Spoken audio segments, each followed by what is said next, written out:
It's Friday, yay, which is wonderful. The weather is beautiful. You can't ask for much more. Thank you for finding us in our newer location. We're in the same building but different room, and this is a nice room. It kind of brings everybody together. Kiva was not available for us this morning, so Mr. Rosas over here hooked us up with this room, and so we may be back in Kiva, but it's a very popular room, I know. But at least we have a space where everybody can sit and you're in tables and sort of conversational. So let's go ahead and get it started. I'm Jackie Vargas. For those of you who don't know, I'm the Assistant Director in Facilities for Customer Service and Communications. And the Building Coordinator Program happens to be a part of that office. And for those of you who have heard this spiel a little bit before, but we appreciate all that y'all do. You help us out in so many ways in getting communications out to your building users, and not even just getting our communications out, but I appreciate when you write to Jennifer or myself when you need something escalated. If there's an issue in your building that maybe hasn't gotten addressed, we're happy to help you with that to the best that we can. We will certainly look into it if there's some sort of a problem with time, or if there was an issue, something wasn't completed to one of your users' satisfaction. But we'll go ahead and get started. The program today, it looks like it's going to be an interesting one. This one is, of course, the one that's before we get ready to go to the end of the semester. So it's a really important one. Pardon me, I've kind of got allergies this morning. Let's go ahead and get started. So I'm Jackie Vargas. Jennifer Ray over there is my program manager, and so she really is the building coordinator program manager. So she does a fabulous job. She helps pull all of this together. You see a lot of communications from her, and you see them a lot from facilities communications, but that's really a lot of that is Jennifer. So we couldn't have this program without her. And we have one of our wonderful communication students here this morning, and it's Jalen Artiega. She's really new, I'm sorry. But we're very happy we have several, well, all of our students are great, but we've been able to work with some of the architecture students, and they just bring a whole new dimension, and they're always communication students. So without further ado, let's go ahead and get started. We are recording again today. We appreciate when IT comes and helps us, and Iggy and his team that way. And it is always posted on our website, so if you ever need to go back and refer to something, or if you miss a meeting, and it does serve a very important purpose. In addition to just providing the information, we provide the slides as well, but it also helps us know when we addressed a certain topic. So like winter outages that y'all are very familiar with hearing. That kind of helps us know, like, okay, so it got mentioned here. There's one piece of information that I'm going to introduce this morning, and so it just helps us keep a record of when we introduce. We want to make sure that we keep y'all abreast of all of the relevant information and the important information, so you can in turn share it with your building users. So this is our quarterly meeting. We're going to start out this morning with some auto fleet management changes. And Neil Smith, would you please come up? Is there a penalty for that? For coming up or being with fleet management? I will say that this is your last official day. Yes, so we're very, very sad. Neil is retiring, and he's been here since I've been here.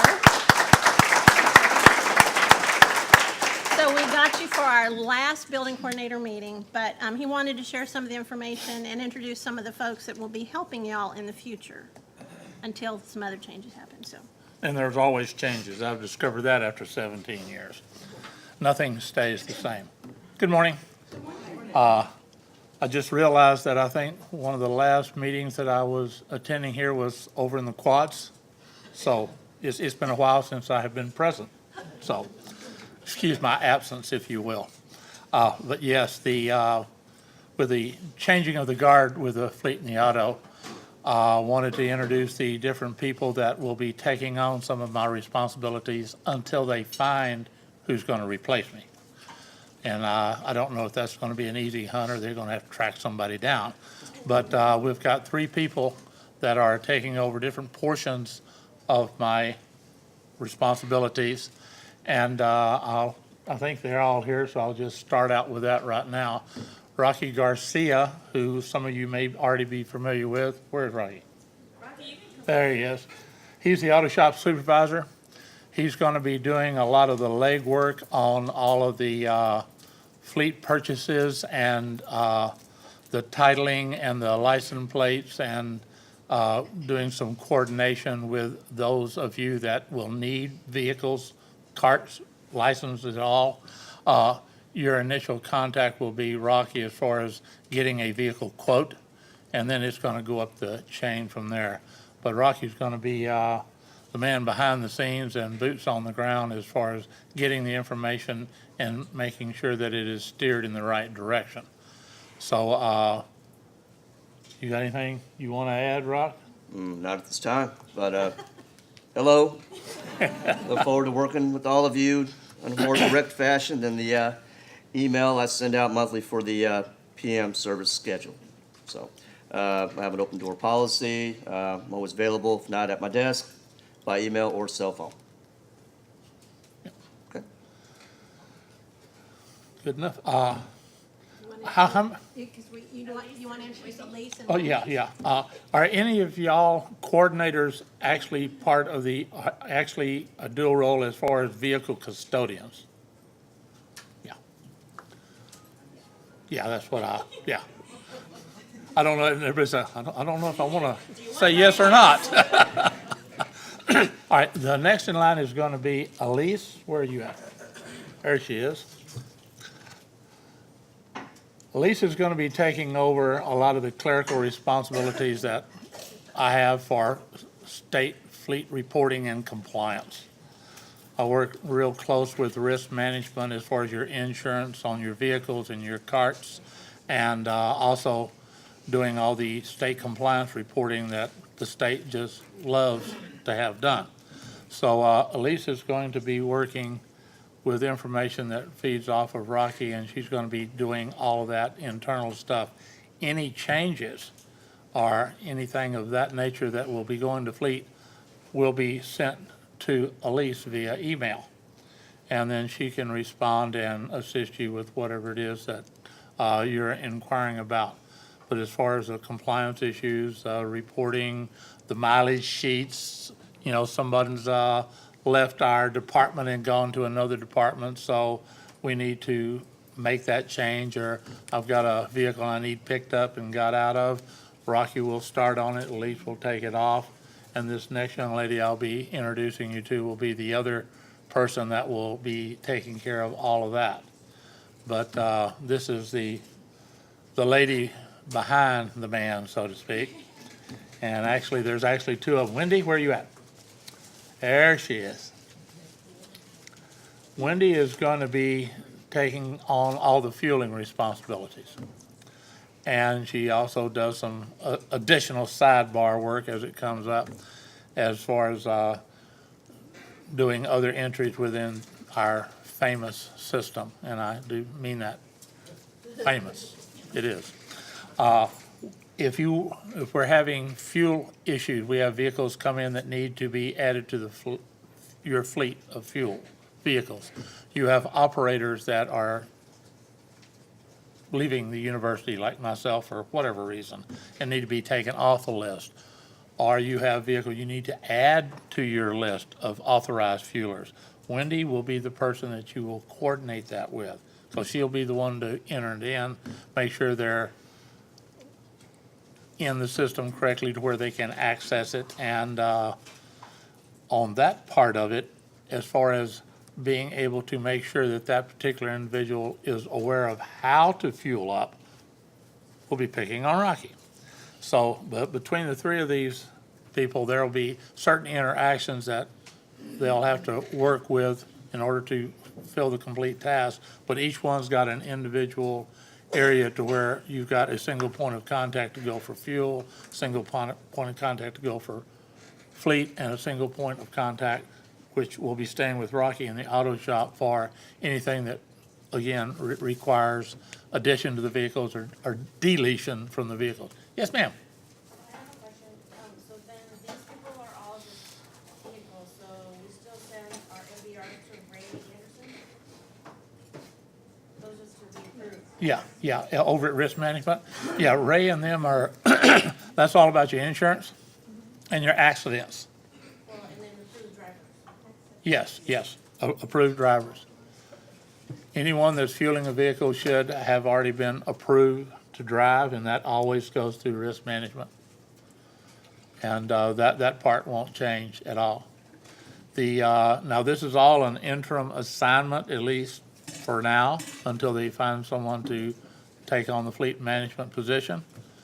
And I've already cautioned everyone that it's my experience, after it's been yours for 6 months or a year, sometimes you married up to it and didn't know it.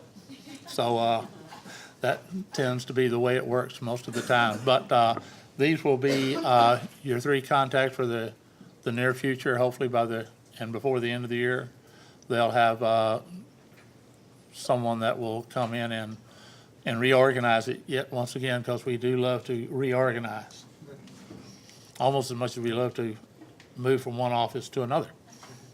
So is there anything that you ladies and gentlemen would like to ask me, or something I haven't touched on that you're curious about, or something I've missed the ball on completely? How long were you here, Neil? I was 17 years. I came in June 1 of 2001. Allison came on the 5th, my birthday. And it hadn't been the same since. When I came on from the private sector, they were just real emphatic. Are you sure you want to work Monday through Friday, 7 to 3:30, and no overtime, and yada, yada, yada? And I said, that's a dream come true for me. I came from Turfgrass, where we worked early hours, late hours, always on the weekend with the tournaments and whatnot. So I loved it. And then Allison came, and I had to tell my wife that first check was not real. Don't depend on this. And it did get back to normal, and in some areas, I think we're still adjusting and recovering. But Harvey didn't help much either. Yeah, it's been my pleasure to have worked here for 17 years. I've met with some great people. Many of you I know by name. Even more of you I know by face, because as an old man, I tend to forget names from time to time. At least that's what I tell my wife. So, other than that, I'm looking forward to retirement for the second time, and hopefully this time it'll stick. At least that's my wife's envisionment, that it'll stick.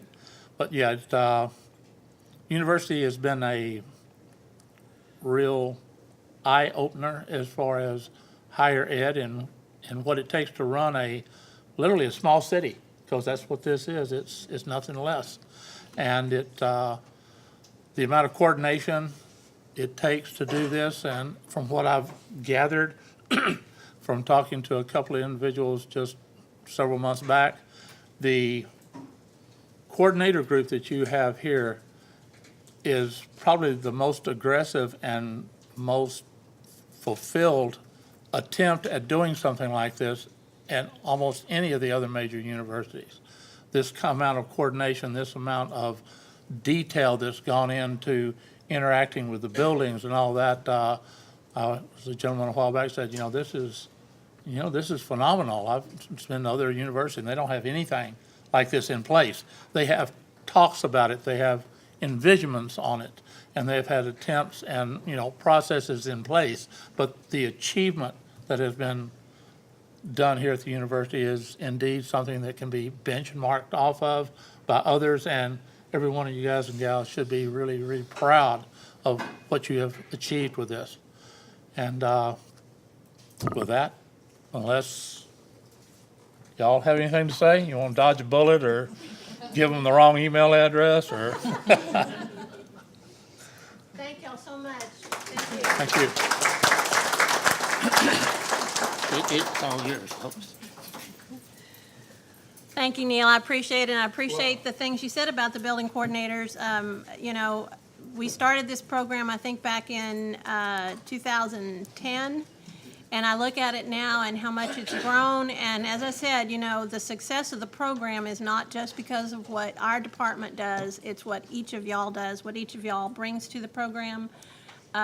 It is great, and it is nice. I'm kind of glad to know that nobody else has been as successful at developing something like this. So kudos to all of y'all who have helped make that happen. Okay, so we're going to talk about hurricane season preparations and resources, and Miss Ginger Walker is here to help give us some good information.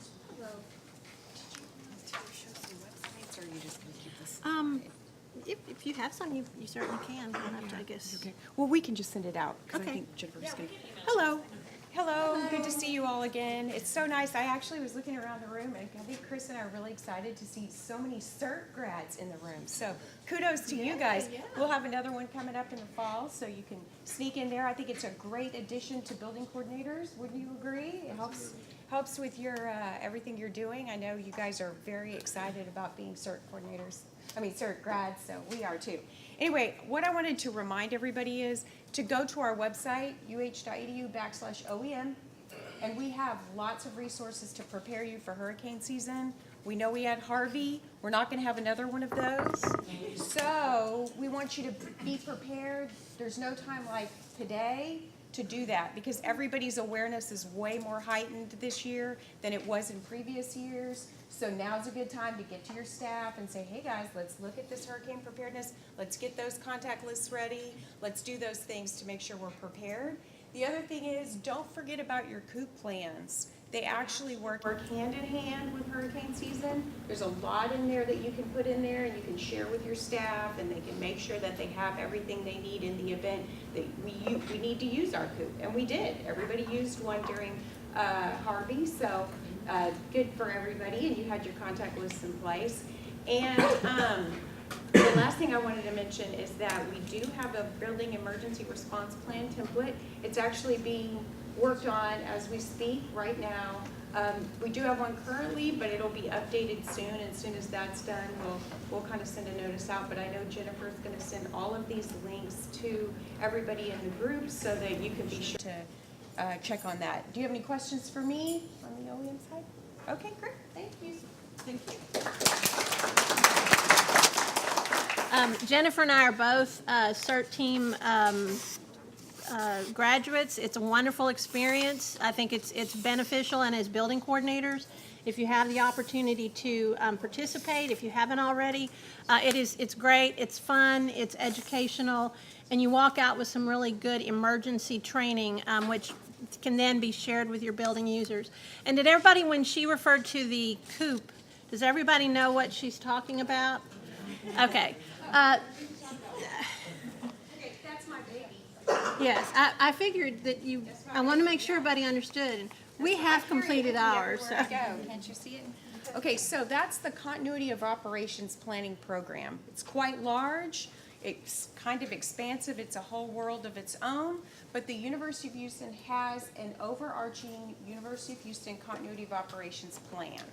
Then there are college and division plans, and then there are department plans. And what that plan is it has tons of different, for you as a department, you would have a liaison, and that liaison would reach out to you and have you complete a template. There are actually a few liaisons in the room that I see right now. The kind of information that would be completed in the Continuity of Operations Plan would be things like contact lists, right? Who's in charge? What's that leadership succession in your department, right? What are your essential functions? Do you perform essential functions in your department? A lot of folks don't know, but it would be in the COOP. So if you assess it as leadership, you decide, okay, we are essential. And an example of essential would be what? Like the police department. That would be essential. That's kind of a no-brainer. IT, they have a position of essential functions. The fire marshal, they're essential. Office of Emergency Management, facilities. So if you have a role in an essential function, and by the way, those essential functions are listed in the template, then you would actually deem yourself as a department as being essential. Also in there, you can list those essential personnel. For a very long time, we haven't been able to do that, but guess what? We're doing it now. So you can list those essential personnel, so there's no questions. Susan's saying, we're essential, and I'm listing myself. I'm not saying that, sorry, Mark. But you have that listing of individuals, so it's no longer confusing. Also, we have additional information in there about individuals who need to come to campus after the threat is passed and it's safe to come. There are folks, even though we're still closed, there are folks that needed to come up here to conduct research, but they didn't need to do it until about 3 or 4 days after the storm, right? So those folks, while we're still closed, we're saying, don't come to campus if we're closed. It's not necessarily safe. But some of the buildings had been cleared by facilities, and at that point, those individuals can come and do things like feed fish, clean filters, take care of whatever research that may be running 24/7 in their lab, those kinds of things. Well, now what we've done is, instead of running around at the last minute trying to get people approved to come onto campus, now what we've designed is a piece in the coop where we list those individuals. It would be Ginger, it would be Ron, it would be Jennifer, and we would be listed to come on campus. And then when an officer sees Brad in a building, they'll say, oh, wait, he's supposed to be here. He's going to be feeding the angelfish, you know, and then we already have that on here. Also, that particular listing is something that's approved by your vice president. So know that if you put your name down, it's going to go up the chain of command to that level. And that's the requirement, and that's what the president is expecting. So there are a lot of other things in the coop that we do to ensure that you're prepared before, during, and after an incident, and it doesn't have to be a hurricane. It could be any kind of disruption. It could be an IT disruption, you know, you can't reach the network, or it could be a vehicle disruption or something along those lines. It can be used for lots of different kinds of interruptions. So, I mean, that's kind of it in a nutshell. I could just go on and on and on, but that's kind of it in a nutshell for COOP. If you have additional questions, please give me a call, reach out. There's my email address, and if you have questions about maybe who your liaison is, so you can continue to have kind of conversations with them, to kind of find out what your due dates are, because they're coming up, you can do that as well. So, anything? Thank you again. Yes, because I'm sure everybody does know that the first day of hurricane season is a little over a month away, June 1st. So it's hard to believe, June 1st, and we feel like we're still experiencing Harvey. But it's a great process. It kind of really makes you think through, so what does our department need to do? Facilities, we're in the process of updating our COOP for all areas, for FPC, FS, everybody. And it just kind of is a good time to sit down and formalize on paper and electronically exactly what it is that what you probably did this last year and that you would want to do as time moves forward. Thank you again, Ginger. We're going to have a door prize. And so here comes Ms. Ray.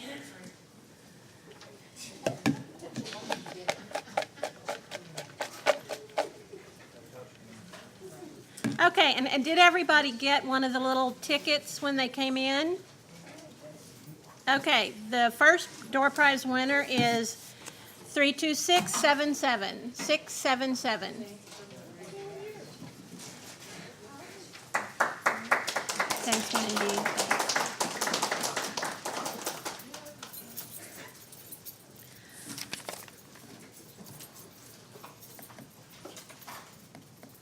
Okay, so now we're going to hear from Michael Mendoza. He's our manager of our sustainability office. He's going to give us an update.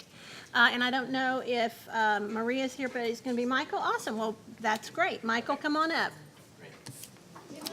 Hey, thank you. Thanks.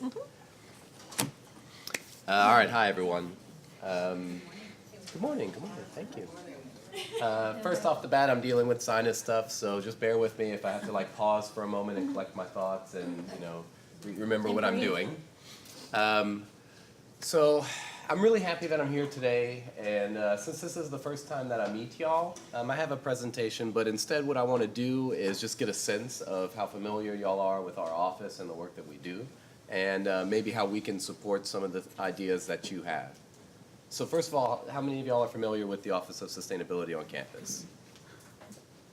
Good, a good number of us, right?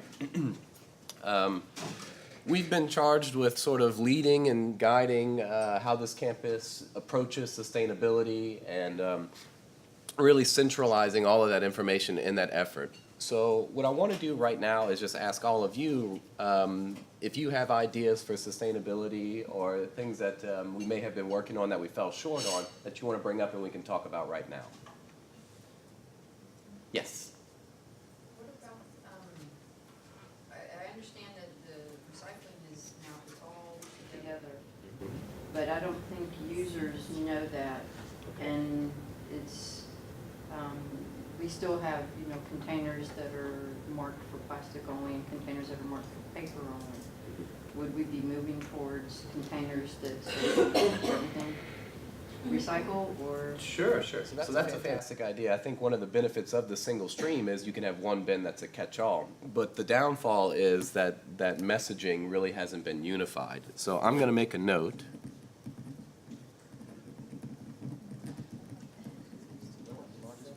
Because I think that's a fantastic task that we can try to follow through with.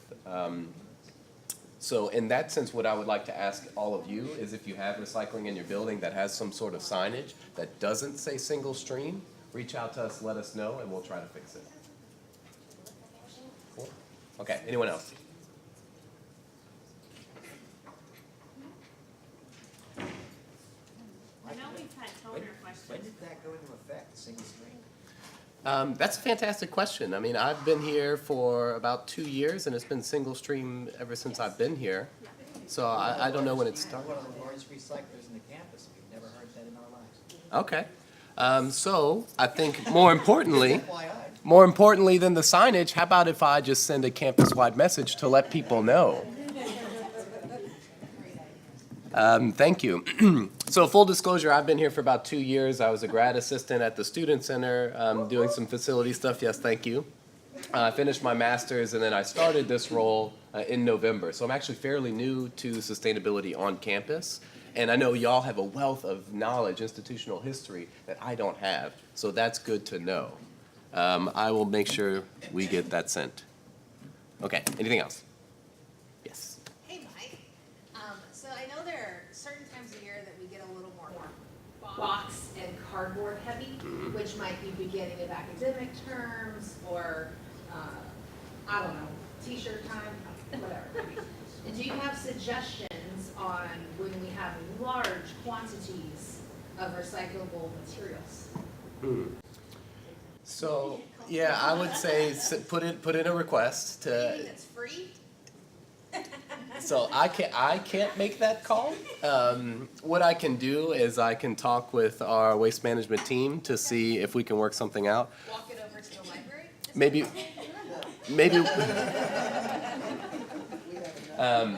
maybe what I'll do is I'll have someone on my staff maybe look at trends, so we can look at maybe those times of year when we think things will get busy, and we can maybe predict when we may need more pickups, and then I can reach out to all of you to see if we can work out a schedule. That's a fantastic idea.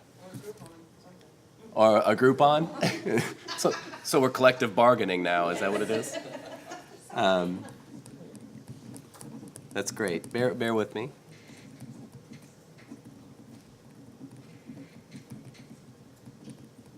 All right, anyone else? So my question is what other areas are you responsible for as far as sustainability? Just recycling, waste management, what else? So that's a really good question. Could you repeat the question? I want to make sure the recording picks it up and everybody may not have heard. So the question is what are we responsible as the Office of Sustainability beyond just recycling?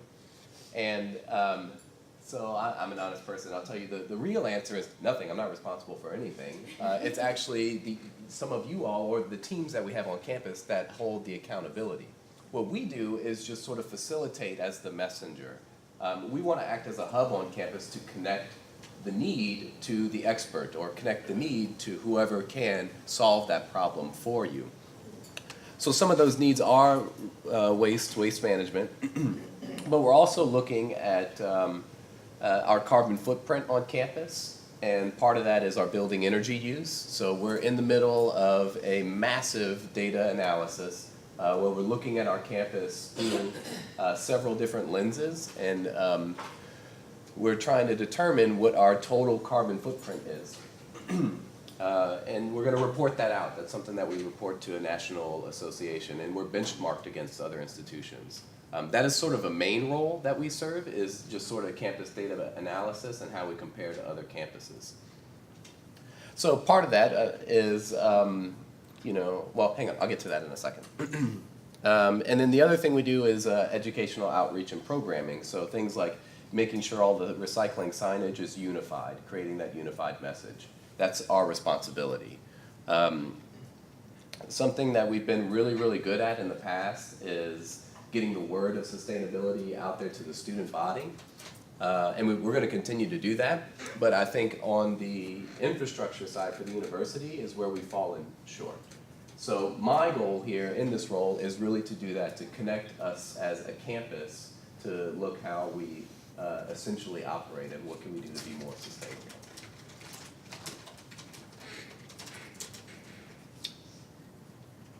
You're welcome. Okay, any other questions? Yes. I don't know if this falls under you, but I am over, I just acquired a supply room in the optometry. Why me, I don't know. But, there's a whole bunch of ink cartridges that are in that store, in the supply room, that we don't even have printers that go through those ink cartridges. Any recommendations on what I could do with them? They Yeah. also pick them up. They're still usable, so I don't know what to do with them. I'm actually super glad you brought this up. This is something that we get a lot of questions for. What do I do with my old ink cartridges? And yes, Tejas will pick them up. And I will tell you, again, I'm honest, I'm gonna tell you the reality is we have some trouble with getting them to be consistent with the ink cartridge pickups. They'll pick up the old ones, but these are new. I mean, they're not even used. They're not even And used? we don't have those machines in. Um, I'm trying to figure out what to do. We've talked about before, like a sharing program, like I don't know what the, like whether or not we could distribute and say, hey, do y'all want to say who has these? Does anybody have any printers that match these? Yeah, let's do that. Again, now that I'm, connected to all of you and hopefully we can start a correspondence, maybe we'll develop an ink cartridge sharing program or something along those lines because I think that's a fantastic It may idea. just be even an email we send out, like saying to y'all, this is what we have and y'all give us the stock numbers and Mike, I acquired a large amount of Xerox, used and new, and I found out with Xerox, at least, you can go on their website and request free boxes with free labels. So they come to you free, and then you can mail them back for free. And so if anyone else, since we don't have Xerox contracts on campus anymore, that's just, I know it's Xerox, I know you mentioned yours aren't Xerox, so, but FYI. Yeah. That's great news, fantastic. I didn't know that Xerox did that, but we're not a Xerox campus, so that's something I forgot. But back to the ink cartridge recycling though, I think what I'd like to do is maybe develop a timeline where we can have set pickup days where we can schedule Tejas to come and pick up ink cartridges from everyone. And the reason being is because I've heard from other departments in practice that you'll put it in your order or you'll email Tejas or you'll call them and say, hey, I have these ink cartridges to pick up, and they forget about it, or the guy coming says, oh, I didn't realize I was picking these up today, I'll get them next time, and then next time never happens, right? So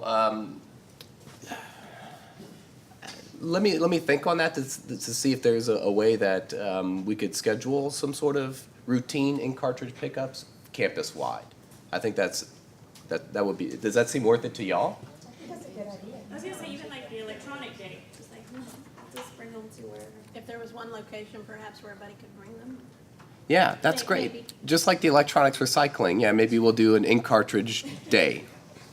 Ink cartridge. And I know y'all have all been communicated this. One of the reasons that it's really important, not only for sustainability purposes, but we had an incident where one of our recycling truck or solid waste truck people had one of the ink cartridges, for whatever reason, blow up in her face. And she was okay, but it was just, I don't know what caused it, but so apparently they can be very volatile given whatever, however they're, put into the refuse. And so that kind of adds a human, I think, perspective to this, not just a sustainability and a great way to dispose of them, but we want to make sure that our solid waste staff are always safe, anybody truthfully, so. That's crazy, I didn't even realize that.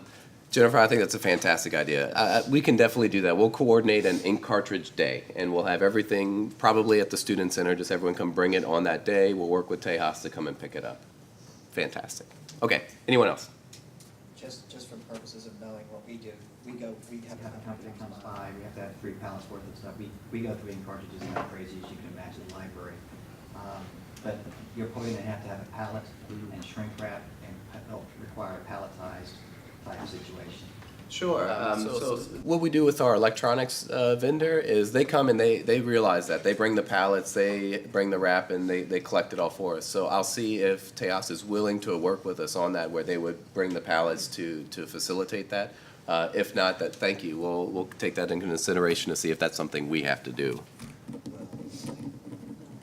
That's ours is free, but we have to have 3 pallets. Yeah.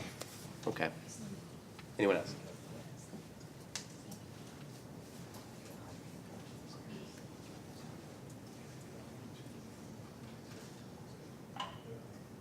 Okay.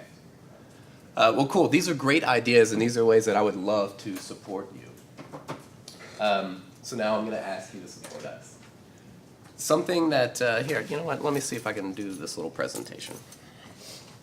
Bear with me a moment.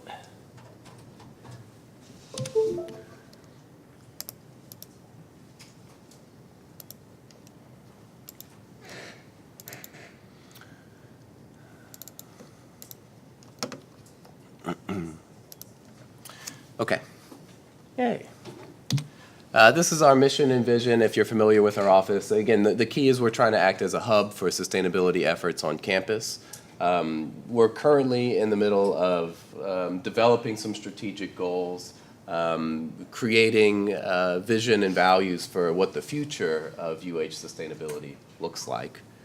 And so you mentioned these are some of our roles. We have a committee that we oversee. It's a committee for shared governance, so we get all the stakeholders involved because sustainability is such a broad topic. It's not just waste and recycling, which is the most visible thing. It's also our economic responsibility and our social responsibility to be good to each other. All of that falls under the umbrella of sustainability. I mentioned the data analysis, that's the STARS report. That benchmarks us to other institutions and how we're doing as a campus. It's incredibly important because it's a highly visible reporting structure. The Princeton Green Review Schools pulls from the STARS report, and we're listed as one of the X number of green colleges in the country. I think we're in the top 500 or something like that. We're actually doing pretty well, but we can do. There's room for improvement. We have a community garden that we manage, as well as the Pocket Prairie. We do outreach and engagement, like I mentioned. And we foster these collaborative partnerships on campus. Some of our recent accomplishments is we've presented at some conferences. We were awarded by the mayor's office for campus beautification. Apparently the mayor likes the way our campus looks. We got an EPA award for food recovery. We have a student organization that goes to the dining halls and picks up any of the unsold food and then donates that to food shelters, which is really cool. And then we have a tree campus certification because we have a certain percentage of tree canopy cover on campus, and we're looking to improve that as well. Some of our upcoming initiatives. How many of y'all have seen the farmers market in Butler Plaza on Wednesdays? A couple of us? Good. So we're going to keep this program going. Into next school year, every other Wednesday, we're going to have a farmers market in Butler Plaza, and it's to support our dining sustainability initiative. Is to supply nutritional food to the campus community and to give you that option. We're also trying to have zero waste in the dining halls by 2020 through composting, through recycling, and that's a challenge for us where we're trying to find creative solutions. So stay tuned. We don't have that figured out just yet. And then we also have these hydroponic gardens, which is really neat. We participate in Recyclemania. We have Sustainability Fest. It was actually last Tuesday, if you saw us there. And again, the STARS report, like I mentioned, we're actually in a reporting year this year, so we're gathering all of that data. This is some helpful information for you. A lot of your offices have coffee machines, and if you have K-cup machines, this is a company that will take your used K-cups. I think you pay a modest fee, and they send you a box, an empty box. You fill it up, the postage is already paid for, mail it to them, they recycle it for you. You don't have to dig out the grounds, you don't have to do anything to the cups, take it right out of the machine, put it in the box, mail it off. Really useful. They've done it at the Student Center, and it's been very, very successful. Speaking of Tejas, you can order green products from them, and in fact, I highly encourage you to do so. That's one of the metrics that we report on in the STARS report is our green ordering. That's paper as well as cleaning products. If you have a janitorial service in your facility, you can check with them to make sure that they're using green cleaning products. Most of our contracts do include that as an option for them to use. So I'm encouraging you to at least check in with them, make sure they're doing it. And then how many of us have a break room in our building? Most of us, right? One of the things we want to do is encourage you to rethink your break room and how much disposable items that you're purchasing. We had a program at the Student Center that was really, really successful where we just stopped. We stopped buying paper plates, stopped buying the forks, stopped buying the styrofoam cups, and instead we gave everyone a first round of reusable water bottles. We bought mess kits for everyone, and then after that there was no more funding of the break room, and how's it going so far? Still going good. Still going pretty well. It's an adjustment, people are gonna get upset about it. We understand, but at least give it a shot, or at least think about it if you can. I was just gonna mention, so we also tried to encourage everybody, since we also got mugs, everybody tries to drink their coffee in the mugs. The only reason that we do buy the paper cups is for most of the visitors. Yeah, so we spend a lot of time at work, right? Why not take care of our workspace with, being smarter about our choices and being more reusable. So this is an example I'm going to steal from the Student Center. Something that they've done is they created an office-wide memo, or in your case it could be a building-wide memo, to explain what they were doing before they stopped buying. So they said, hey everyone, just to let you know, being environmentally friendly is important to us, so we're going to start phasing out buying these things. We're going to provide you with the first set. And it was kind of a soft way to introduce it to them, and then they created a pledge, they wrote the memo, and then instituted the program, and it's been fairly successful. Don't forget lunch. Oh yeah. So they also had some programming as well to encourage sustainable practice through Lunch and Learns, which was really successful. Okay, everyone's still with me? Something I want to encourage you to do is find out about your building's recycling. I'm glad to hear about the signage issue. We're going to work on that. Something our office fields a lot of questions for is, hey, I'm in such and such building. I have no idea where the recycling is. I want to ask you all to find out about your building's waste management because I may call you or I may send you an email and ask you because there could be someone standing over with a box full of stuff and not know where to go. So if you're not familiar with your building's waste management, please get familiar because I may come to you as a resource. I encourage anyone, if you want to join our sustainability committee, we're always looking for more people. It's a campus-wide committee. If you want to see certain change and you have some great ideas, I'd love to have you. Just reach out to me, connect with us, and then let's commit to working together. We're all one university, one group, like a family. We're all in this together. Cool. Okay. So I'm glad that Neil was here with their fleet. If you do manage a fleet, I want to encourage you to think about EV vehicles. This is a really cool program. They're actually purchasing a couple through fleet management. If you have a fleet replacement plan in the works and you want to look at these, let me know. There's some really great information. These go like 35 miles an hour. They're road safe. They have seat belts, doors, windows. They're 100% EV, zero maintenance batteries. Like, I'm not trying to give you the sales pitch, but they're pretty cool, right? I mean, and they're good for the environment. They're also good for the environment. That's the side effect, right? Okay. And that's it. That's all I got. Thank you all for your time. You can reach out to us there. Thank you so much, Michael. That was very helpful. I need my Oh, notes. yes, your notes. I'd have given them back to you.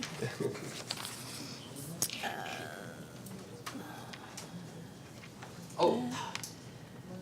You know, one other thing. I've got one more thing. Okay. So here's an idea that we've had a lot, and I want to ask your opinion.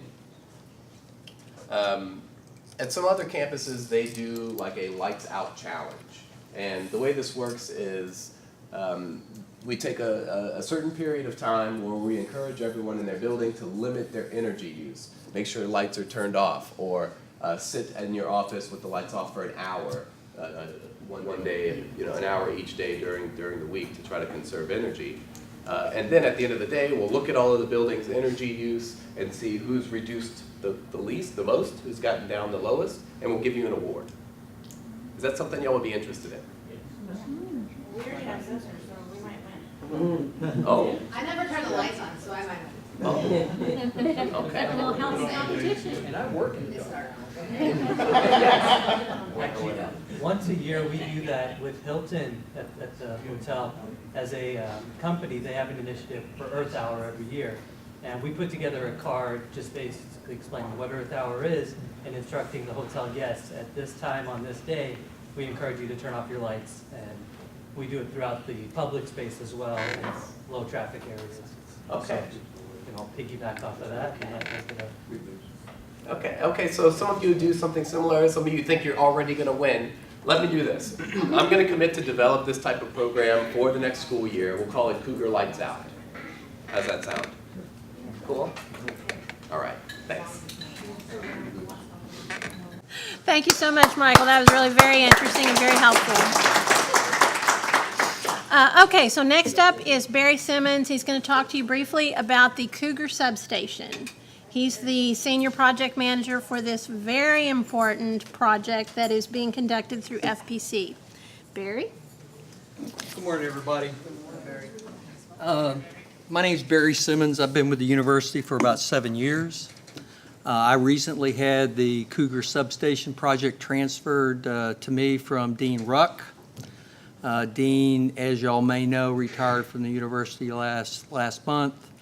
And I was the person who forgot to take the step back when they asked for volunteers. So I got the Cougar Substation project. Now, just to kind of divert from the Cougar Substation, I am a user of the Building Coordinator Program. I work with Facilities Communications. They do a great job. They really have jumped in, filled the void that was here, so thank you guys very much. They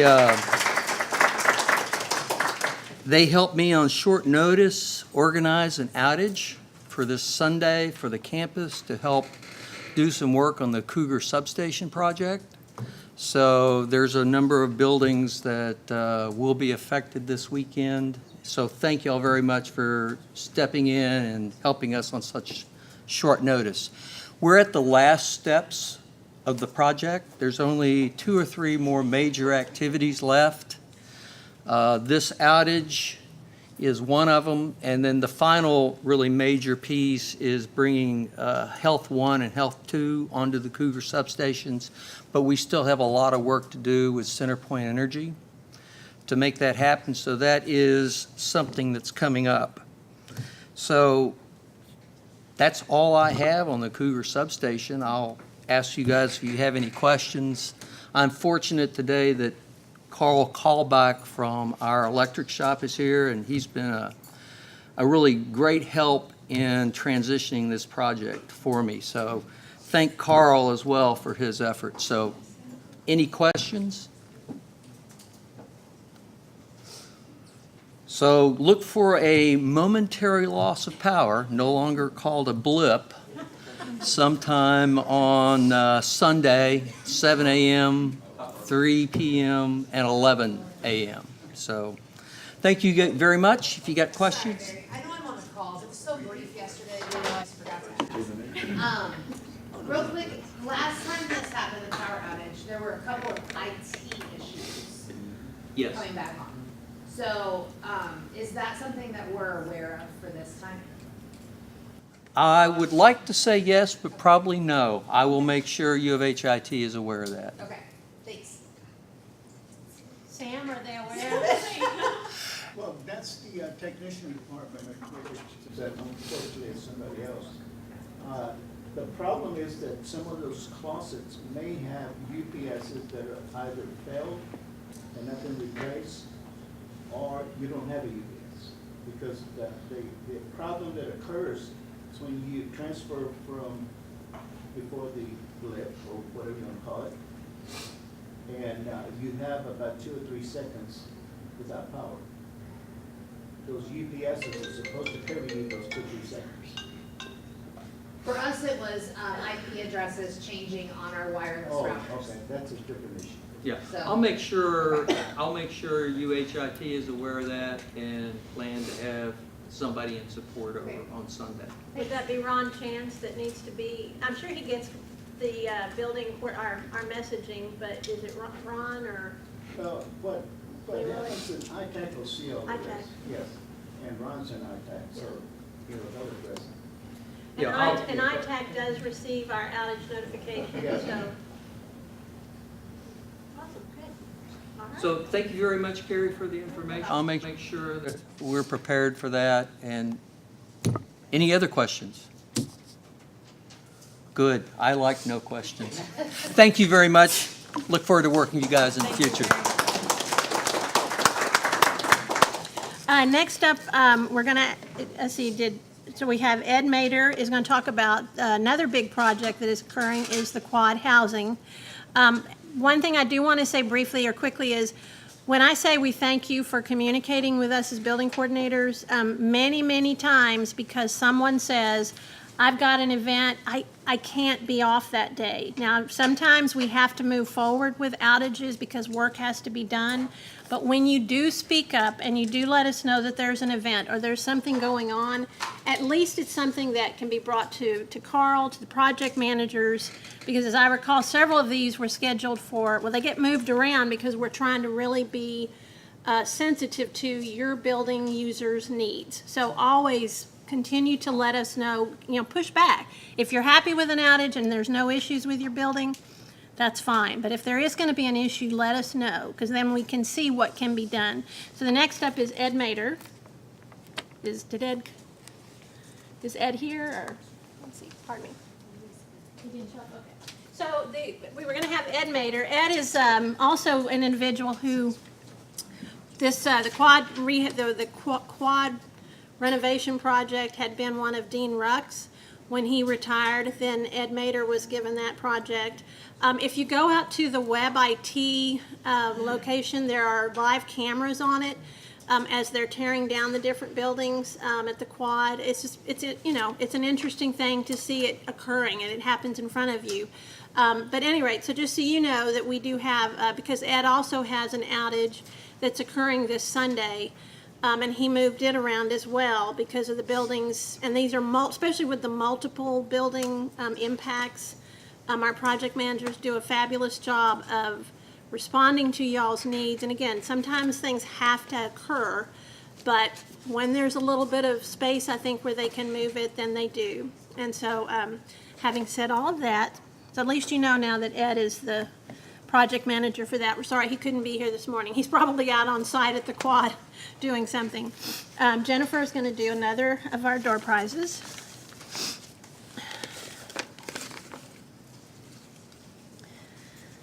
Okay, this one is to 32681. 32681. Elaine, Oh, she has one. she has one. Okay. 32651. James. Yay, James. Sorry, we'll get you next time. Okay.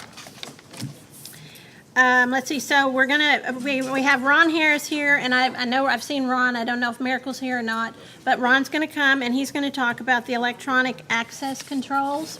So, take it away, Ron. Yeah, you have to have the real person back at the office and the real one. Yeah, the real work. Actually, she's no longer with us anymore. What? Boy, that created a silence. Her old job wanted her back, so. I think you ran her off. Well, I do say people don't leave jobs, they leave managers, so that is one of my statements, right? But luckily, this was not the case. You don't have to believe me. I mean, everyone knows me. I'm kind of different. Which one is it? Well, good luck with finding a replacement for Miracle. Oh, we already have. We already have. Yes. She starts on the 7th. And I think everyone will be happy with who we chose, so. So Miracle is no longer with us. No. But Stephen and Jesse still are. Hello, guys. So for a long time, I think the Access Control Department, who was there last couple of weeks ago in the presentation? So I don't want to go over all this stuff again, so I'm going to go through this very, very quickly. For a long time, we hadn't had any policies or procedures that supported access control across our campus. No one understood their roles, responsibilities, and so forth. So this is one thing that I've made priority based off of Don Guyton telling me I had to get it done in the audit process. But we have come up with policies and procedures that are supportive of our entire university for access control, not only specifications for installation, but also whose role and responsibility is it, and who should you contact in cases where you need to have more information. That took us to creating a scope of work detail that kind of explains what our goal and our mission is. I'm not going to go through all this right now. I will be sending out a copy of this final and approved document to our wonderful communication personnel and facilities, and they'll get this out to you guys. So if you guys have any questions after today, just let me know. I'm not going to take questions today because I'm rushing to another meeting after this. So, but if you have questions, send them to me in email. And I'll respond back. Please don't call me and ask questions. Just send me an email so I can track them. I've got about 5 questions. I love Ginger so much. I tell you, it's just great. I did. So one of the most important things I want you guys to understand is that what we've done is we've come up with zoning across our entire campus of what is secure, what's unsecure, what's public space, and so forth. That those specific things are required when giving access to someone, right? We've also come up with minimal standards of why you should give someone access and why you shouldn't. It's your department. We kind of almost don't want to get in the middle of that, right? But we're going to give you minimal standards so why you should and why you shouldn't. We are going to start auditing access requests and access grants, removals, terminations, and everything once a year for all of you guys. So some of you all are building coordinators as well as department access users. We call them you guys DAUs. And so you serve 2 roles. Our biggest thing for building coordinators is, guys, we want you, and I'm going to say this, and I know that your role keeps expanding, so I don't want to add more to it, but because you guys already sit at a high place in every building, it behooves us to get you guys involved in what we do and ask you guys for information that you may have to try to filter this process, because it is tedious trying to communicate in buildings and understand what's happening in those buildings, because we honestly don't know, and we kind of don't want to get down to that. Tell me your voice password to continue. Well, I was trying to figure out what was beeping. Alexa wants to talk right now, but this is my time.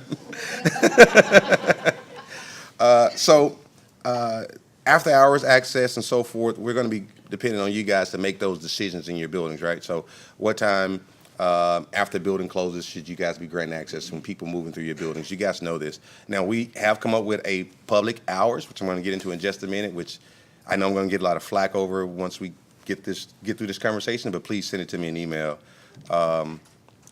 We are moving to a new access control platform eventually, which is going to be more user-friendly for you guys. The access control platform that we're wanting to move to has actual quick launch keys, which will be designed specifically for your department. It's going to eliminate you having all the other things that you have to go through in order to sign access, 3 different levels of controls and so forth. So it'll be a quick launch tab. You press on the tab, it opens up, it gives you the personnel that are in your department, gives you the readers and doors that are in your department only, and allows you guys to do a lot of things more easy and a lot more fluent. And it gives us a break on getting all these fix-it requests, and it cuts down on that traffic. So we're working on that right now. Building coordinators, this will give you guys an outline of what we feel your responsibilities are related to the building itself and access control. And so we're going to ask you guys to work with your department access users, which are the people who are actually assigning access, to ensure that we have someone representing each department, right? Because the other problem is that we get a lot of requests to grant access to people. Our department does not grant access. We do not believe in granting access to anyone because we don't know who they are, where you belong, and we actually don't have the resources to go and verify and check that. So we're going to push back on, and we have assisted in a lot of major ways, but we're going to really, really push back very, very hard on granting access into your spaces because it's not our role, and we don't want to do that, and we don't want to provide any other security events in your buildings and be responsible. So, you know, at the same token, we want you guys to have a more specific role in talking to your department access users in your buildings and understand who should gain access based upon the minimal criteria that we've created. And again, I'm not going to go through all this. Department access users, it gives you your responsibilities as related to access control, you granting access. I mean, there's a lot in this document. Here's the minimal standards for assigning access. It also talks about our card holders, right? You know, their responsibility and their roles for having a card on our campus, right? And that could be anyone from a POI to a faculty member. I mean, they have responsible roles that they have to have with their cards as well. One thing I ask, and this is something that I'm pushing to get inducted into the new Cougar card policy, is that you guys begin to start wearing your cards and have them visible as you move around campus. This helps our police officers in their response to any type of event, right? It's very, very, very important, guys, that you guys not only just have your card in your pocket, but you have it visible where it's easily seen as you move around campus. In a response emergency, guys, it's very difficult for officers to understand who you are and what's going on. It will help them in a tremendous way if you guys have your cards on you continually. The other thing, too, is that we're putting access control everywhere, right? The plan is to have access control on all exterior doors. We only have about 5 buildings left that remain. Also, interior, we're putting access control on all the classrooms and laboratories starting next year, first part of next year. We're doing a project right now, and I wish he was here, Dave Oliver was here, and I would really applaud him at his initiative to challenge us. This is a challenge that I accept because I've pushed for the exact same thing, but we're going to use the science building as a key project to set the paradigm for our entire campus. We're going to put access control throughout the entire building. So if you guys don't have your cars, and you know, it's going to be very hard for you to move around campus pretty soon. So I would say not only have them in your pocket, but keep them visible as well. Facilities responsibility, and here's one thing I want to push to you guys to get you guys on a page of getting some response and getting a quicker response from our team as well as the facilities team. Guys, the emails and the calls don't really help us out. If you guys put in the facilities requests, a fixed request about issues that's going on in your buildings, it is much easier for us to manage it and respond. Programming issues, hardware problems that you're having, if you put in the fixed request, guys, it gives us the ability to be able to not only manage and monitor those fixed requests, but it also gives us a record and log of what happened there. Because if the problem consists, we want to fix the problem, so we won't continue to create customer service issues with you guys, and you guys think that we're not doing our jobs, right? Because we're trying, right? So we need your help in pushing that and pushing the fix request, because they do a great job at filtering that information back over to us. So also, you guys are responsible for your readers in your buildings and your departments, right? That is a responsibility that we put back on you guys, because you guys have either requested it, or it is now a mandated policy coming from the Board of Regents and the President. So we ask you guys in that to ensure that, you know, the vandalism doesn't happen, and you guys are paying attention to that. And doors are propped open, we ask you guys to pay attention to those things, get those doors closed, because I've walked this campus many times at 11, 12 o'clock at night, and buildings are just wide open. And that's why we have nesting happening in our buildings, and everyone's heard about the nesting. It happens in all our buildings. Yes, you know, homeless people come into the building nesting, you know. Yeah, it happens, but guess what? It doesn't have to happen anymore, because we can start securing our buildings. And building checks are done every night through our security, and they've really pushed to do that more and more and more, and they're really working hard to try to get that in a good cycle where they're checking the buildings. But when they walk up to a door and the door's just wide open, then now you're forcing PD to take most of their staff at night to go into that one building to check every floor. It just, you know, it's almost impossible to do with as many buildings as we have on campus. Now, The other thing too is we get a lot of requests for unlocks, right? We get a lot of requests for people getting to a building saying, hey, I can't get in the building, I need an officer to come out. Number one, please have your card on you, but number two, when you call in the PD, you need to make sure you have your first and last name, your PeopleSoft ID number, the building name you want to get into, the door description and room number, description of your problem, so they can check in the system to see if you have the access levels that's required for you to get in. If you don't have the access levels, you're not getting in the building. They're not going to open doors anymore. That is a policy now. They will not let you inside of a building after hours without being able to verify who you are and know that you have true access rights to get in those buildings. It just doesn't do us any good. It's very difficult to keep sending officers back and forth out at nighttime to let people in buildings because they just decide to leave their card at home. And no readers on campus will have keys that you guys will have access to. All keys are going to go away. If there's a reader at the door, you will not have a key, whether interior or exterior door. There will not be any keys allowed at all. So that is going to be damaging to a lot of people. We're going to work with our facilities groups, though, for our electrical clauses and so forth, and our IT clauses, and we're going to try to figure out some policy to support them because they need keys sometimes. It's just that important. It's that important they have them sometimes because of failures that we have and so forth. So we're working those processes. But outside of those guys, the request that when you request a key, it will be denied. So now, I know I told you guys earlier that we're working to get a public policy across campus for our buildings to be secured in a more timely fashion. The last class on our campus starts at 8:30 in the evening. That's everywhere. So, and we only have about 4 or 5 classes that truly start at 8:30 at night, right, throughout the entire week. I don't have a great understanding of why we have buildings that open till 11, 12 o'clock at night. I don't understand it. I never will. I think that it's ludicrous that we are allowed this policy to stay in place. So I've got approval from Jim McShann and Board of Regents that we can come up with a public hours. I would love your feedback on it. My idea of public hours is 15 minutes after a class starts, we put that building in facility card mode, which means that that door will be locked. Anyone who has a card on campus can still access the building. Anyone. You can still swipe in to get in the building. 15 to 30 minutes after the last class ends, whether that's the hour class or whatever, that means if it's an hour, it's 9:30, the building will be secure. If you don't have access to the building, you will not be allowed into that building, period. So we're pushing back to having these buildings open. And one of the statements I hear all the time is that, well, we have a public lab inside of our building. And my question would always be, what is public to you? What does public mean? Can anyone walk into your building and use the lab? And most commonly, everyone tells me, no, it's not the case. Our students can use it. Well, that means it's not public. And that means that you have to now manage assigning your departments, your students, access to get back in that building. And if you don't, then you're going to create customer service issues for yourself.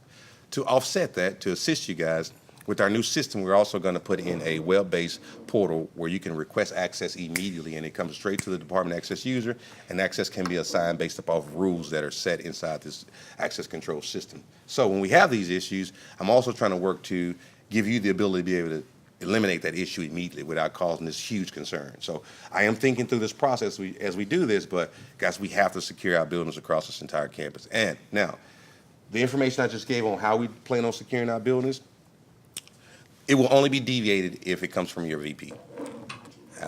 I want your feedback so I can send that information all together to all the vice presidents so they can review it based off question and answers coming from you guys. But based off that policy that I just given, it's almost in place, and we're almost starting to program buildings. If you have questions or concerns, if it doesn't work for your building, please send that stuff to me so I can compile it up together and send it to my VP so he can have these conversations with your VPs, because they will be the only ones to approve a change. It won't come from me, won't come from anyone below a VP level, because they understand the necessity of securing our campus and also securing you guys. The more we leave these buildings open, the more we don't look behind ourselves and make sure the doors are secure, we're asking for something to happen. You know, our job is to mitigate risk and prepare our PD for their response. So we want you guys' help because we have to get there. That's all I have. It also talks about the library, the secure areas of buildings that do not have any open hours at all. What we're doing to our residential housing, how we're going to add another level of security, how we're now putting in cameras at every access point to every building. There will be a camera there giving facial recognition of every person who swipes their card. I mean, there's a lot of things that we're doing right now that we're pushing to provide you guys more safety. If you guys have any questions about our plans or our goals, within the next 3 to 4 years, we have a full 5-year plan that we've put together for safety and security for campus. I will be willing to share that with you guys and give you guys any information you need. Just feel free to email myself, Jesse, or Steven, and these guys can assist you guys when I can. All right, thank you. Thanks, Ron. Okay, next up we have Roland Bourquet. Let's see.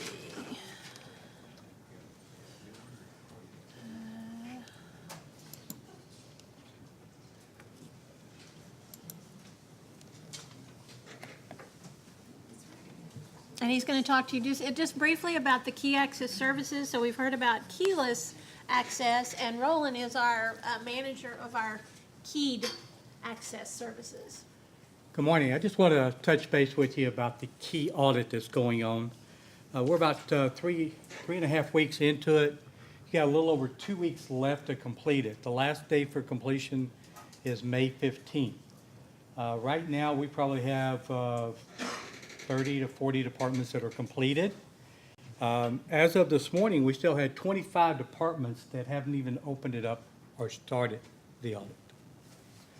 That's kind of concerning being that we gave a 6-week period to do the audit this time instead of a 4-week period.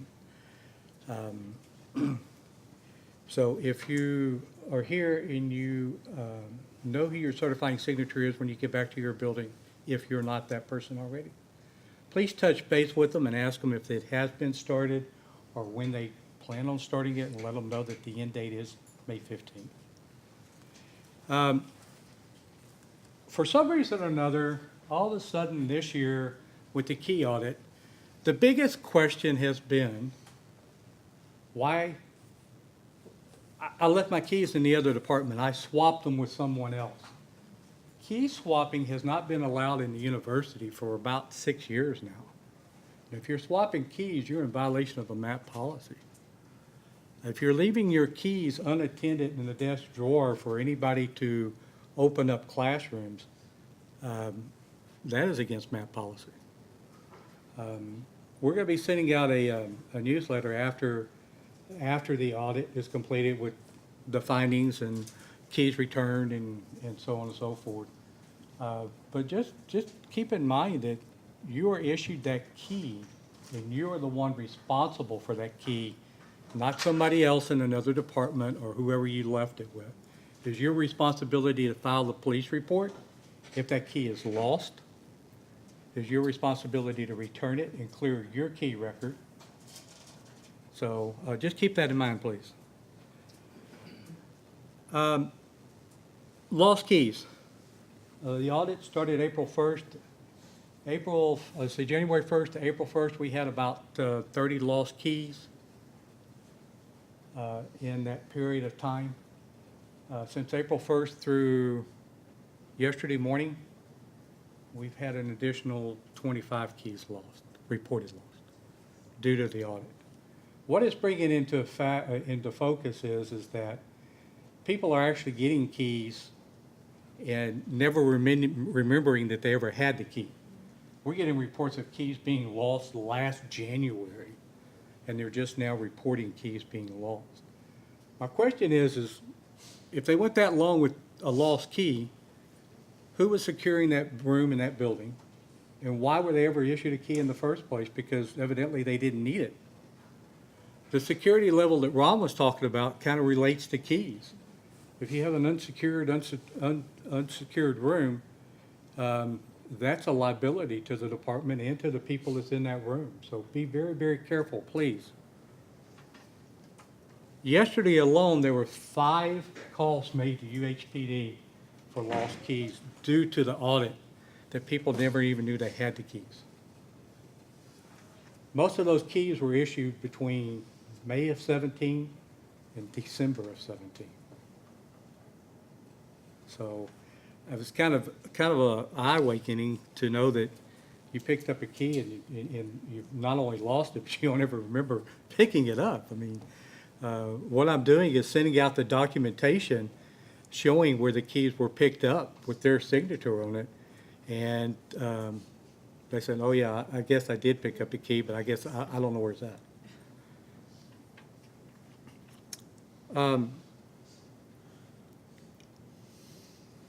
If you're having a problem with the audit, and I know there is some issues out there, please let me know, get with me. I'll be more than happy to work with the department and whatever we need to do.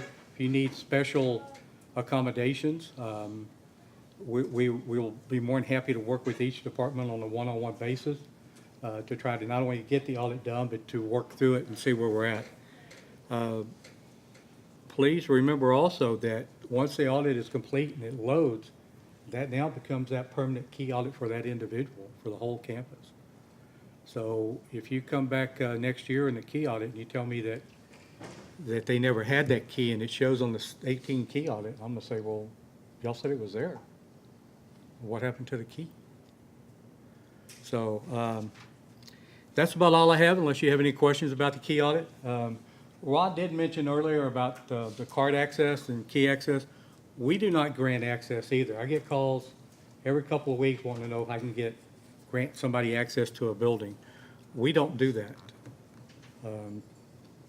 Mostly it's from the new people when they pick up a key, saying they didn't know who they were supposed to speak to. I tell them to go back and speak to their departments. The only people we grant access to is the maintenance side, and that's it. We do schedule the special events and classes. Ron didn't touch on that, but everything is supposed to go through the classroom registrar's office. And they send us a list on a daily basis for the next night. And then we pull the weekend on, they send us the weekend and schedule on Wednesdays and Fridays. Just for instance, yesterday for tonight, there was over 7 pages of rooms that are being opened on campus. All went through them for events tonight. And for the whole weekend, for Saturday and Sunday, there's only less than 8 pages. So a lot of y'all do your own buildings. Thank you. Yes. If you have an emergency event, and this happens quite a bit in engineering, where they send me an email on Friday that they had something come up and we go in and we schedule. Please make sure you copy Ron on it also, because once I schedule it, I not only send it to Ron for an approval, but I also forward it to UHPD so that they'll know what's going on. And that's all I have, unless you have questions. I have one question, I'm not sure if this applies to you or not. So in my department, we ordered a key to be assigned to a staff, then she left on maternity leave. So, in the meantime, I know this audit is coming up and we don't have a key assigned to this particular room. So do I need to cancel that and reassign it to perhaps your assistant? No. Or- Did she have that, or did she give it to someone? She hasn't picked it up. Oh, she hasn't picked it up She hasn't picked at it our up. office? Right. It will go into recycle after 35 days, and the department will have to reorder it. Okay. The department is not charged for a key until it's physically signed and picked up at the window. Okay. So there's no charge to the department. Okay, so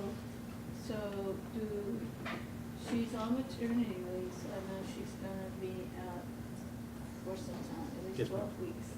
So do I need to cancel that order? Is it too You can late? cancel that order. You can send me, if it's already been processed, we'll cancel, send me the name and the REQ number, PeopleSoft number, we'll cancel it on our end. We'll pull it out of the drawer and put it in recycle, and then you can reorder it for her when she comes back. Anything else? Thank you, Roland. Yes, ma'am. His helper, and send an email introducing her soon. Okay. What, that he's hired? Roland has a new person in his office. Roland does have a new individual in his office. He just a recent new hire. We actually stole her from another department in facilities, but they were happy about it, and it was greatly to our benefit. Her name is Erica Vasquez, and we'll send out a notice because she now works in Roland's office, which is the front, the key access window, the customer service window in our lobby. So she's been a great addition to our team. We went for quite a while without that individual, so we're happy that we filled that position. I have just a few brief things to talk about here at the end. And one thing I do want to say about security, keys, you probably are like, oh my gosh, all of this to do about access and keys. Maybe you're not thinking that, but if you are, please know that the whole point of this, as Ron articulated and Roland articulated, it's all about safety. And because this campus, it is like a small city, and all we're trying to do, and in facilities, I can only speak for the facility side, but we're trying to do everything we can to help make it safe for you, for your building users. We don't want any incidents. When Ron said that we actually have numerous or a number of instances where we have individuals who are in buildings that aren't supposed to be in buildings, it's all for your safety, folks, and it's all for the safety of our campus, our students, our faculty, and our staff. So, again, this is where y'all are really integral and key, pardon that terrible pun, but you're key to making all of this stuff work. And that segues into just a brief overview of some of the things that we know we ask a lot of you, and Ron also said, like, your list of things kind of keeps expanding. But we greatly appreciate it. And I wish we could do more to provide you cell phone stipends or something. But that's where we feed you at all of the building coordinator meetings. When we have the funds available, we like to do little thank yous. That's why we do door prizes. It's still small thanks, but we really do appreciate all that you do. And so as part of your responsibilities, it is that two-way communication. It's really important, and I mentioned this a moment ago, like, if there's an issue in your building and it's not getting resolved, and even though you may not have been the one that submitted it to fix it, if there's a problem, we love when we hear from you. And sometimes it's a email that says, you may not be the right person to do this, but can I ask you this? Jennifer gets them, I get them, and we are more than happy for you to pose those questions, because if it's something that we have some impact on, then we want to help. We want to hear from you. We quite often do forward it to fix it, or we forward it on to someone, to maintenance, to whomever it is. And it's not that we're not so much moving y'all to the head of the line, but you're making us aware of a situation. And quite often, nobody abuses it. And when you let us know something, it is often because, I'll use one example. Somebody wrote and said, we have a leak in a lab, and there's a bucket, and they sent a picture. Because we knew about that, then we could forward that to maintenance, and normally we contact either Fix-It or Jerry Bogna, who's our maintenance director. There's things that we're not technical experts. We don't know why it was done that way, but if it's something like that just, maybe it got forgotten. And so what we can do is kind of help bring it up to the forefront, bubble it up, and let the maintenance folks or operations or whoever can help with that, we will do so. Building outages, we know we cover y'all up with them, and it's because we get so many. We're working right now on a process, or part of a policy or process, that we are going to request building outage information at least 3 weeks in advance. And that is greatly because some of our building coordinators said we need 2 weeks at least. We need time to get information out to our building users. And so we've backed it up a week so that we have time to process it. You've gotten many emails, I'm sure, where Jennifer's saying, I think she uses a voting key. Vote yes if you're aware of this outage. Is it going to be an impact for your building? We don't always hear back from everybody, and sometimes you may think like, Jackie, Jennifer, stop bugging me, stop asking. But it's because it's part of our process. We need to hear from you. And so even just a quick yes, this is great, or no, it's really not great. I want to Nancy Wynn the other day was, I appreciate the fact that we were really busy in the office, and there was some communication going out about an outage that was going to occur in E. Cullen. And all I had time to do was just look at the messaging. She jumped right in and she said, that there were some issues with it. And so I think they were able to work out the problems. And so it's really important that we hear from you. So when you do hear from us and we're asking for a response, please take a few seconds to just say yes or no, this isn't going to work. We know y'all are super busy because we're busy, so I know y'all are terribly busy. But if you can do that, that would be very helpful. If you're new and you haven't shared your cell phone number, please contact Jennifer or I. I think we have most everybody's, but we do have new people that come in. And we're very careful with your cell phones. We only use it for texting you to let you know that something has occurred in your building. Hey, can you go read an email about it? It just was an additional step on our part to try to make sure that we can communicate directly with y'all because you are our go-to people. So if you've changed cell numbers, we had one individual a couple of weeks ago who actually had a new cell phone number. And she and I are more than happy to share our cell phone numbers. And I will tell you honestly, I get text messages a lot throughout the night. And so I don't love getting them. But if it's one of your buildings and I need to let you know something, I'd rather at least have it texted to you so you can know, like, yeah, there was a water leak or there was something that went on. If you're having problems communicating to all of the users in your buildings, I know some of your buildings they're huge, they have a lot of different people, there are a lot of different departments. If there's something we can do to help with that, we can help you get a listserv. Our suggestion is just, if you can, take time to go introduce yourself to those other areas and just get maybe the name of one contact person in, the different areas of your building.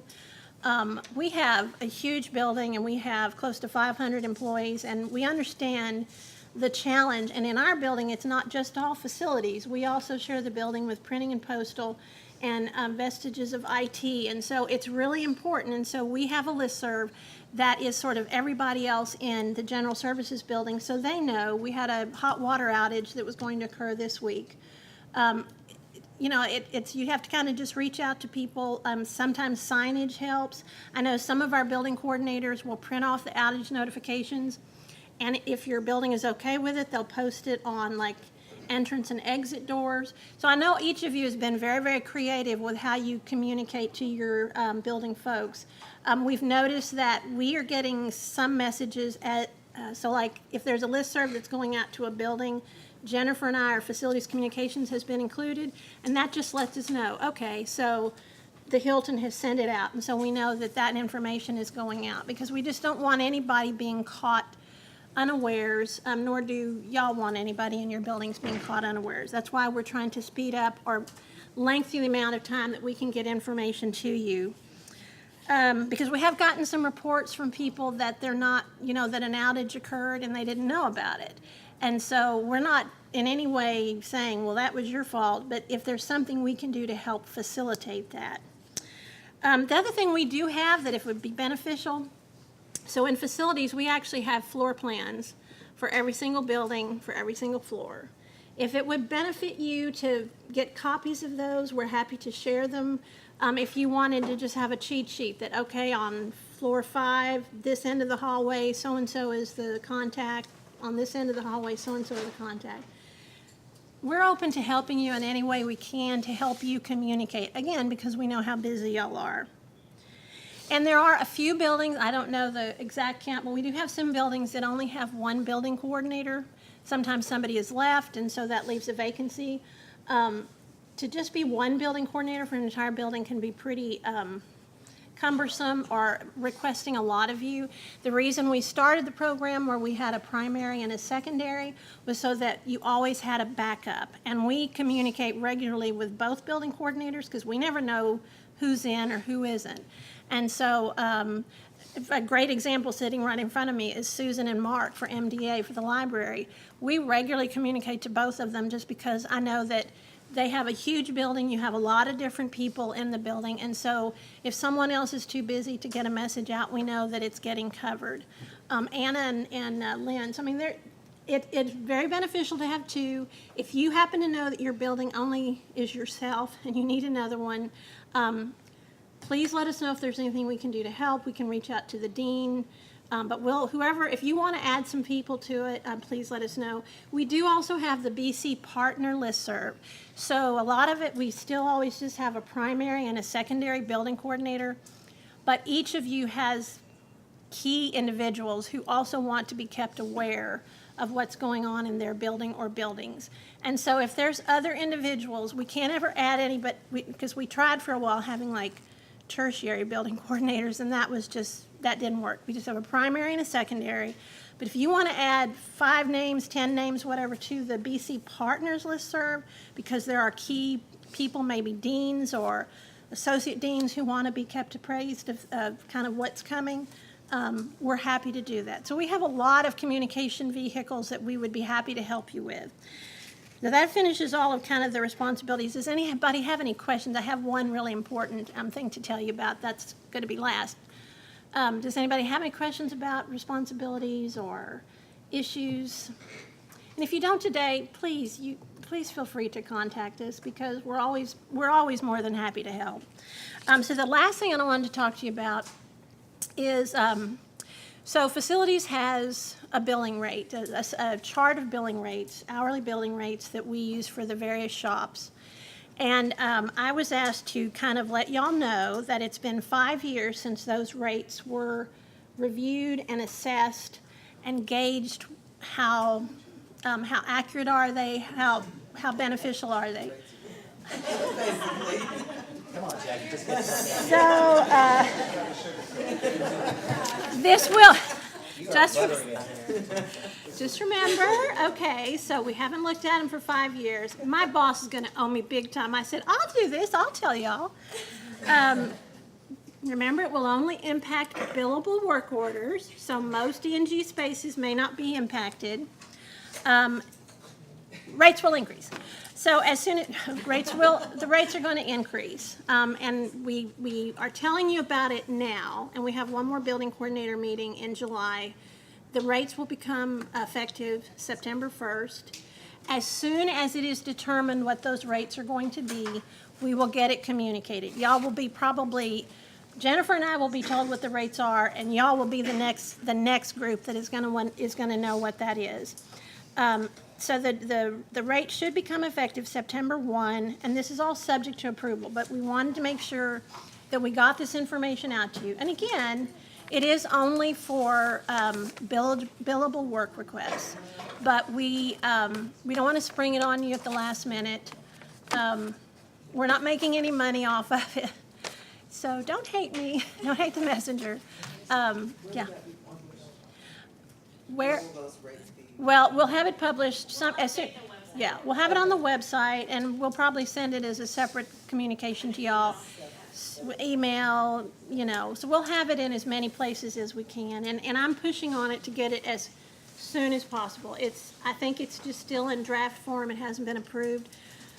David Oliver he knows, and he told me, he said, we need to present this tomorrow, meaning today, because he said, we cannot spring this on people. We need to make sure everybody knows. And y'all are a go-to group. Just as an FYI, for FY19 budgets were due months ago. So for those of us that needed to plan and prepare for this, if you could just mention it, I know David Oliver's on the same team I'm on. So if they could just take into account that changing it September 1 doesn't help any of us who proposed our budgets for FY19. I will definitely bring that to, They've already been approved as yeah. well, so if we didn't plan for that, we still have to. Yeah.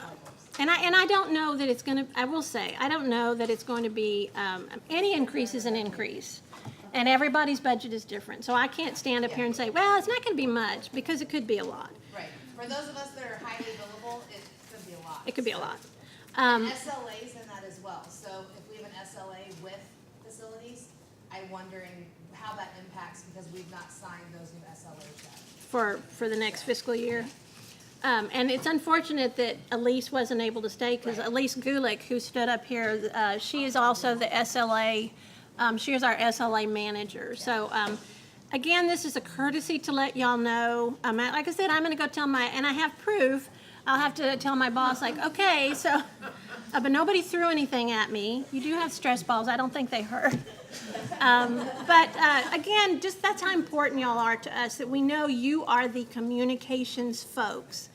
And we will let you know as soon as possible. And I'm always, you know what? I'm always a fan of, you can always ask the question like, so what if we just don't have it in our budget? I mean, you know, the worst you can be told is, you know. You or anything, I understand rates Yeah. have to change, it's just the way the universities, the timing. Because of the timing, I grant you. Especially since we're in the same division of admin and finance, like knowing when our budgets were due versus when a change is Yeah. coming. Yeah. So. So we're gonna make it as painless as possible. But that's why it was really important for us to at least roll this out to y'all now. So I think it's 5 months, but you need to know what those rates are. So as soon as we get it, we will get that out to y'all. Yeah.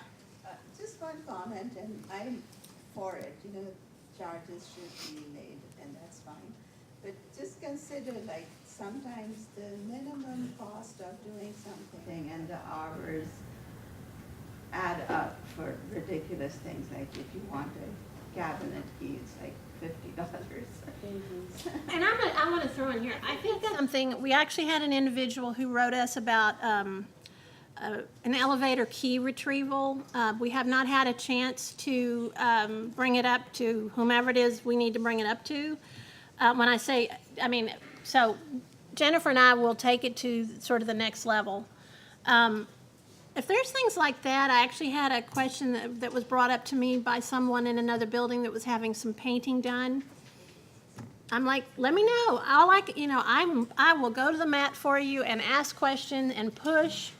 I may get pushed back and I'm said, told like, sorry, we can't do anything. That's it. Because we have costs. But it's always worth asking. And so we're going to look into this and just see. So if there's times where certain things seem outlandish or you're not sure about, at least what we can do is maybe help parse it out and say like, okay, so that's why this costs this much, because this occurred and this occurred. That's part of my role as customer service and communications, and we do a lot of it. It keeps us quite busy, but that's fine, and job security. And we love talking to y'all and love visiting with y'all, so. Jackie, do they look at the comments from the CBAs that approve billing costs and stuff? If we make a comment on there that we feel like this is ridiculous, why are we being charged? Because sometimes, for instance, Susan will submit something through, she had no knowledge that it ends up becoming a billable. I see it as a billable all of a sudden, and I'm like, why in the world is this a billable? It shouldn't be. And I put a comment in there. Do they see that, or is it just? Can I ask you, like, where are you talking about? In the survey that comes out after the, no? Is this on the approval? The approval process, yeah. I'm sure they're seen, but what I can do is Jennifer and I will take that back, and I don't know that they don't ever come to me. So maybe what we need to do is just say, like, when you see those, and that's probably Fix It, business services. But thank you. That's great feedback, because Fix It is part of my team, which is customer service. And so if they're seeing that and they're not necessarily, maybe they just don't know who to refer it to. Again, I'm happy to know that, because then we can make sure that when they see those things, we do have, just quickly, we have a customer comment site on the Fix It page that I think is up and running. So if you go to our Fix It page, which is uh.edu/fixit, there's a customer comments and concerns, just a quick, brief little place where you can record some of this, and it submits and it comes to Facilities Communications. That's one avenue. But definitely you can always just write us and just say, like, I don't understand this, but I'm going to make sure that if from here on out, because we are looking at, so the survey that comes out to y'all when your work order is completed, those come to me as well now. So you can either directly contact us, but I'm going to look and see, because if you're putting that on there at the time of the approval to get it done, then let me see what we can do to get some more response for you. Sure, Carrie? This is helpful, I think. So I was on the phone with Alicia trying to figure out a couple charges, because sometimes they come through on the 1074 and I can't figure out what they are. And if I have not submitted the work order, I couldn't see deeper into the work order to actually see what it was. And she worked to get me a different sort of access. so I could see the comments by, the facility staff, but also like, because one of them happened to be about a water fountain, and they actually accidentally went to E. Cullen instead of to my building, so we kind of worked that out that way by going and digging a little deeper. So if people can't see the comments on the work orders, because it's been very helpful to me to see if I called to fix it in, because then they would put that work order in, or if we put it in. So it was great to get that extra level Okay. that I didn't know I could have. And it's not anything I can change, it's just viewing. I thought that in Famous, that building coordinators could see comments. Can y'all not see comments, or? I don't, not if you don't put it in. Oh, even when things aren't put in by you? Okay. Susan, did you? That's So I was just gonna say on the work order, when I go in to look at a work order, sometimes they'll go in and put, the technician will go in and put comments Yeah. on work orders.